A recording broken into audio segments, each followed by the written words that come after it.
여러분의 구독과 좋아요는 공짜며 딸랑딸랑 알림까지 큰 힘이 됩니다. 코로나19 1년 드러난 장애인 사각지대. 궁금하신 분들은 계속 끝까지 봐주세요. 코로나19 1년 드러난 장애인 사각지대. 국내 첫 코로나19 확진자가 나온 지 약 1년. 그 사이에 정책, 고용, 돌봄, 교육, 문화 등 많은 것이 변화했다. 코로나19의 여파로 장애인 거주시설 집단 감염, 마스크 착용과 재난방송 수어 통역 미제공으로 인한 청각장애인의 정보 차단, 발달장애인 돌봄 공백 등 수많은 장애인 사각지대 문제가 수면 위로 드러났다.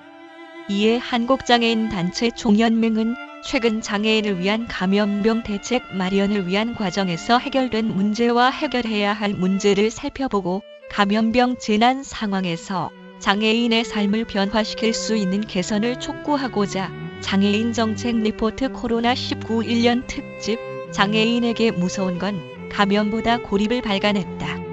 비장애인보다 6배 높은 확진자 중 사망자 비율.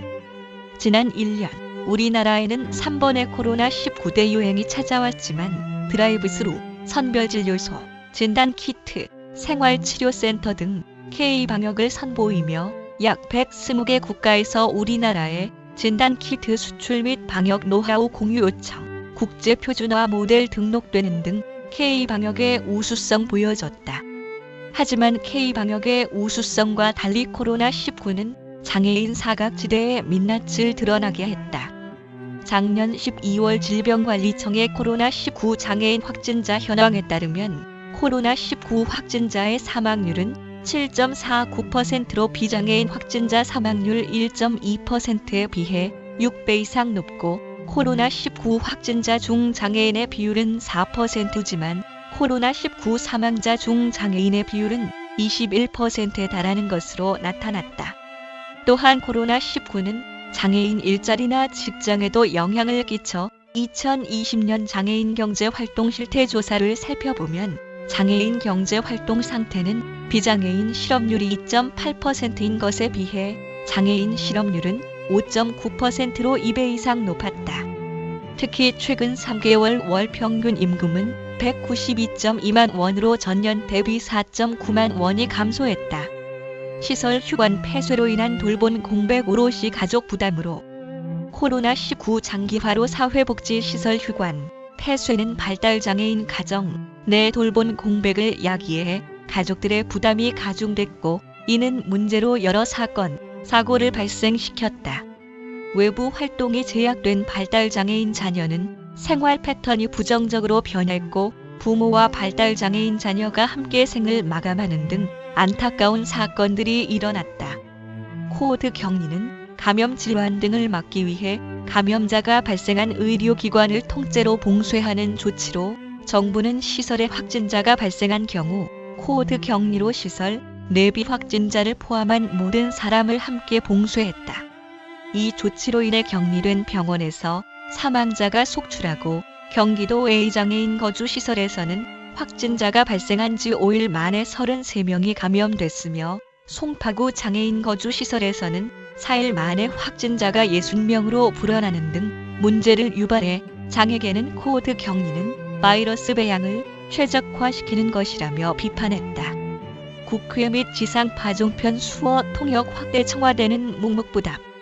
장애인들은 이런 상황에서 정부의 대책 마련을 줄기차게 촉구했고 아쉬운 점도 있었지만 몇몇 성과를 이뤄냈다. 먼저 수어 통역은 지상파와 종편 방송에 스마트 수어 방송 상용화를 시작했고 국회 소통관 기자회견장 수어 통역사 배치, 국회 상임위 회의 입법 활동 중개의 수어, 화면 해설 제공 의무화 개정안이 통과되는 성과가 있었지만 청와대 주요 연설 중개, 기자회견장에는 수어 통역이 제공되지 않아 숙제로 남았다. 감염병 고위험 군인 신장장애인의 감염병 대응책에 대해서는 코로나19 장애인 확진자 지원 강화를 발표해 혈액투석 신장장애인을 위해 인공심장실, 이동형 투석 장치를 보유한 코로나19 거점 전담 병상을 확보해 확진자가 진료 거부 없이 적기에 치료받을 수 있는 환경을 구축한다고 약속했다. 또한 코로나19로 인한 발달장애인 가족의 돌봄 부담을 완화하기 위해 정부는 발달장애인의 서비스 지원 대상자를 주간 활동은 4,000명에서 7,000명으로 방과 후 활동은 7,000명에서 1만 명 확대했으며 거리두기 1.5단계 이상의 한시적으로 발달장애인 가족 활보를 허용하는 등 대책을 마련했다. 긴급 분산 조치, 구체적 매뉴얼과 거주 공간 인력 마련돼야. 한국장총은 장애와 면역 저사 상관성이 높아 백신 우선 접종 대상자에 포함해야 한다면서 시설 종사자만 코로나19 감염에 위험한 것이 아닌 장애인 모두에게 위험한 상황이므로 코로나 백신 우선 접종 대상자에 장애인 특히 중증 장애인은 포함시켜야 한다고 피력했다. 이어 코로나19 중심 장애인 대상 감염병 대응 매뉴얼 내용에는 장애인 확진자 발생 시 병원 격리 등 우선 조치, 생활 지원 병원 확충에 대한 내용은 있지만 국가와 지자체가 활동 생활 지원을 어떻게 제공할 것인지 예산 책임 등 내용이 빠져 있어 구체적인 매뉴얼을 제작해야 한다고 꼬집었다. 마지막으로 송파구 장애인 거주시설에 집단 감염이 발생해 긴급 분산 조치가 이루어졌지만 임시 거주 공간 마련이 어려워 며칠 만에 재입소시켰다면서 장애인 시설에서 집단 감염이 발생하면 코호드 격리가 아닌 분산 후 개별화된 치료와 자가 격리가 필요하며 이를 위해 긴급 분산 조치에 대한 매뉴얼과 거주 공간 및 인력이 마련돼야 한다고 강조했다.